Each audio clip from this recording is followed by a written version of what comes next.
یہ بات ذہن نشین کر لیں کہ رسالت مآب صلی اللہ علیہ وسلم جس وقت ذوالحلیفہ سے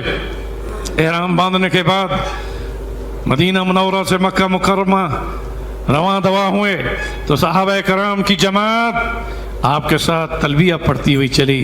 اور آپ نے فرمایا کہ جو شخص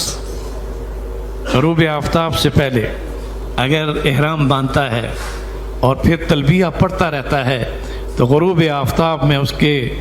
گناہ سورج کے غروب ہونے کے ساتھ بھی اللہ تعالیٰ معاف کر دیتے ہیں۔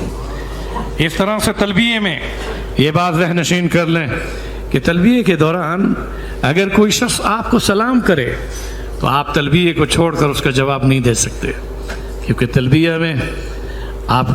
اپنی حضور قلب کے ساتھ اپنی حاضری کا تصور دیتے ہو کہ میں رب کے سامنے کیا کہہ رہا ہوں، اس میں کسی کی گفتگو کا جواب نہیں دے سکتے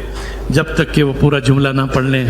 اور تلبیہ پڑھنے کے بعد آپ اس کے سلام کا جواب دے سکتے ہیں۔ مگر یہ بات ذہن نشین کر لیں کہ تلبیہ ایک بہت بڑی عبادت ہے، عظیم ذکر ہے، حاجیوں کی پہچان ہے، احرام کی شرط ہے، اس کے بغیر احرام کی شرط پوری نہیں ہوتی۔ اور یہ بات ذہن نشین کر لیں کہ جب ایک بار بھی آپ تلبیہ پڑھتے ہیں تو یہ تصور کیا کریں کہ آپ صلی اللہ علیہ وسلم نے فرمایا کہ دائیں بائیں حجر شجر آپ کی تلبیہ کو سن کر وہ بھی لبیک اللہم لبیک پڑھتے ہیں۔